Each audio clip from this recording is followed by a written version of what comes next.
for shining your light on me. That song keeps popping up in my mind over and over every day, just about, and I am so grateful for the download. Thank you so much, friends. Thank you so much for watching. Thank you for joining in and rewatching. Thank you for sharing, and subscribing. I am so grateful. I am so grateful for my life. I'm so grateful for my existence, friends. Let me tell you about these karmic cycles. Let me tell you how growth is so very important. I absolutely love my children. I love my son. He's spending the summer with me. We just traveling, hopping around the world. I'm so grateful. He is highly intelligent and he asks very intriguing questions. And you know your level of healedness when someone can ask you a question and you can respond not emotionally, but from a place of just truth and facts, right? So he has a brother and a sister from his father, from another woman. And he asked me if his brother was an accident or a mistake. And I said, absolutely not. He definitely isn't. And I said, he couldn't possibly be a mistake. He was made on purpose with intention because your father decided to sleep with his mother. You don't do that by accident. That's a choice. And they both decided to not use protection. That was also a choice. And so his brother was formed. That's all intentional and it's a choice. And those were the facts, okay? I have no emotion behind it. Those were the facts. I'm not a victim. I said, I'm so grateful. I am so grateful for your brother. But before I get into the gratitude, what came up after that was my mom saying repeatedly to me growing up that I was an accident, that I was an oops baby. I think that was the terminology. That's what came up to me in meditation. And then I felt immediately some kind of way about it. Like when she would say that as a child, I had no reaction. It was just like me hearing words about it. But when he asked me that question, that proceeded to make me go on along the thought process of I only want to tell my son the truth. I don't lie. I don't want to come from a manipulative standpoint. I'm not a victim. I'm not hurt anymore. I have healed myself from all that. I'm a generational curse breaker. I break shit and I heal and I learn from it and I just become a better person. That's how you alchemize and that is how you evolve. So in meditation, when it came up, I felt some kind of way, like my body even physically shifted from the lotus pose I was sitting in when I meditate, and it was just like someone shoved me, like I felt instantly some kind of way. And so what happened was I just thought about my mom's whole life from my perspective. I just seen it, right? And I seen till this day, she still has some bitterness and resentment towards my biological father. And I have called her out on that numerous times because this is what happened when you say someone is a oops child or you do not take responsibility for your own actions by cheating, having adultery. You want to point the finger at somebody else. It's your fault. You stop loving me. You stop doing this, da da da da. Whatever the case was, when a relationship goes bad, when a marriage goes bad, it's everyone's individual fault, right? Because we're all responsible for our own actions.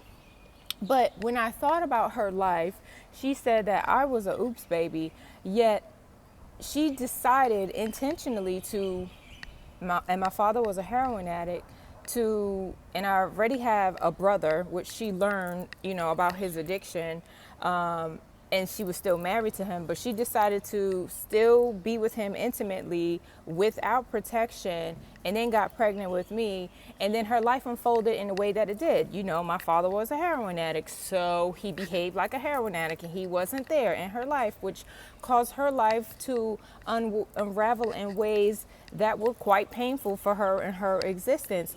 And she still blames him to this day for being a heroin addict. And I was like, Ma, did you ever consider the fact why he used drugs? Like, people just don't go into drugs usually from what I see and from speaking to people.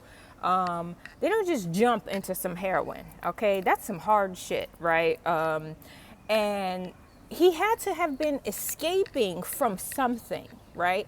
So if he stole stuff from you to sell, to buy drugs, it's because his actual 3D reality was so fucked up, he needed to escape with some poison that was readily available in his neighborhoods because that's the way the system is set up, right?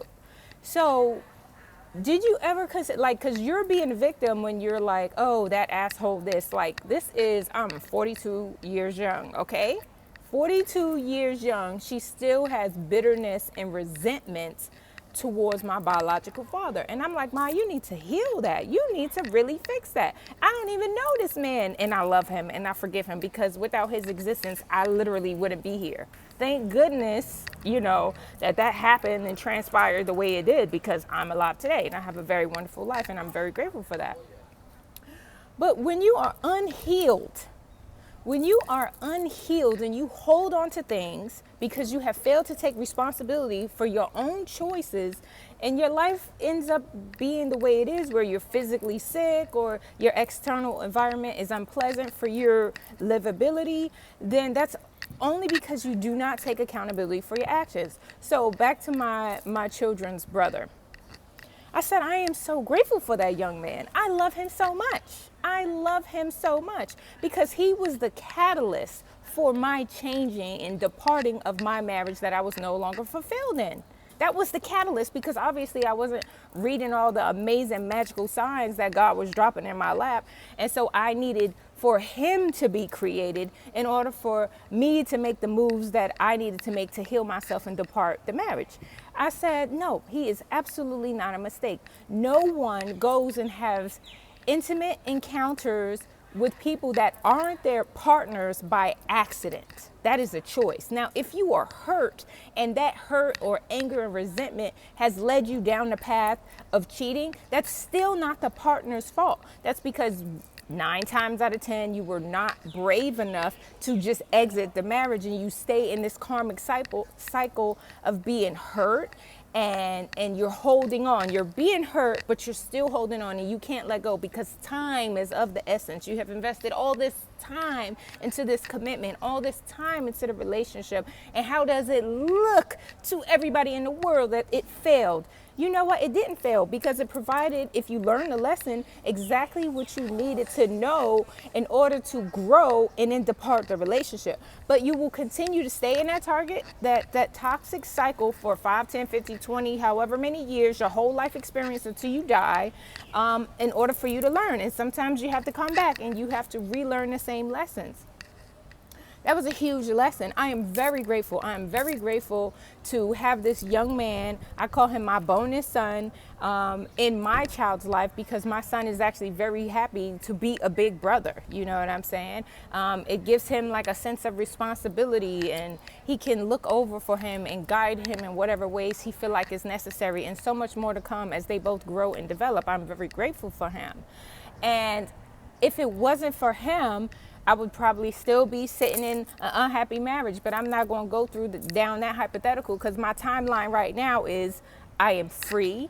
I am single, happily single right now, and I am in the greatest shape of my life. I travel all over the world. I published a damn book and talked about my life and how I have overcome and healed these karmic cycles and broke generational curses, and I feel amazing. I don't know, oh my God, I feel so good. I feel so amazing right now. It's so sunny right here in Thailand, and I had to make this video because it was just like, oh my gosh, it makes so much sense. Karmic cycles, we cannot see our life for what it actually is if we are emotionally imbalanced. If we are emotionally imbalanced, we are playing victims. It's everybody else's fault. We hate the situation. We be talking crap about our partners, but yet we stay in these relationships. So who is the problem? What is the problem? Because if you're talking crap about your partner, then you have some healing to do. You have some release to do. You have some some things that you need to be honest with about yourself. And your honesty cannot come from a place of what other people are going to think, how people are going to perceive you, or anything. It has to come from a place of your own wholeness. How do you feel in this current predicament or situation in your life? If everything is unfolding for you beautifully and magically, then I'm not talking to you. But if you are in a state where you are absolutely unhappy in your partnership, then I'm talking to you, and you need to be honest with yourself with what you're doing and what you're holding on to. I would have never foreseen that I would have had the amazing experiences that I have had if I was still in that situation. I've had some really amazing experiences, some situationships that I had to have learned from, and I had to grow from, and learn to set boundaries and learn to really love myself and figure out who the fuck I am, basically. Like, who am I despite this new identity that I was, or that identity I was holding on to for 20 years, right? I am so grateful. So if you're the type of parent that says out of your mouth that your child is a mistake, no, you need to take responsibility for your life. That you decided to put your physical health, for one, in jeopardy. Luckily, you only just, had a child. Some people out here living with diseases they will never be able to walk away from. And the child is a side effect of that. You know what I'm saying? That lesson was, okay, you didn't learn, so now you got this disease that you can't get away from because you weren't paying attention to all of the signs previous to that happening. A child is an intentional act when you are, first of all, not using protection, and you shouldn't really need protection, because if you're with the person that you're supposed to be with, then whatever happens, happens. It's God's will. But if you giving out your body and your sacred sexual energy to just any old body, and you're not using protection, then that's what you asked for. You asked to be pregnant. Or maybe you just trying to be pregnant because you're trying to keep somebody. And I'm going to tell you, if you moving like that, it's not going to work out well for you. I promise you, it's not going to. Don't ever try to trap a man. Don't ever try to trap a man with a baby. It's not going to work out for you. Your future is going to unfold in not the best way. I see that unfold in people's lives to this day, right now. That's karma biting you in the ass. Okay? Oops, children don't exist. Take responsibility for your actions. Okay? And don't be giving away your sexual energy, friends. Like, that's crazy. Don't be giving away your sexual energy, having casual sex with random people, because you are taking on their trauma. You're taking on all of their craziness. If you just hop in and swiping in on apps and just, that's not the wisest thing to do. That's not the wisest thing to do energetically. I'm telling you, it's not the wisest thing to do. But I'm so very grateful for the lessons. This is how you break karmic cycles. You identify from an emotionally balanced perspective where you currently are in life, without playing a victim, without blaming anybody, but really just sitting in, okay, this is where I am. I don't like this situation. How can I change it? Or this is where I am. I love this situation. I want more of it. And you proceed to continue doing more of it, as long as it's making you feel good. But that's the message for today, friends. I love you. I love you. I love you. I love you so much. Heal your wounds. Heal your wounds and transmute that energy, and just be a better person when you learn the lessons that life is showing you. That was my biggest lesson. I'm so grateful. I don't want to ever learn it again. I got it, God. Thank you. You're amazing, magical, spiritual beings here to have the most joy-filled human existence. So in order to have one, you have to be honest with yourself and make the right choices, because a choice you can make today can inevitably change the trajectory of your entire existence. So choose wisely, friends. I love you. Bye.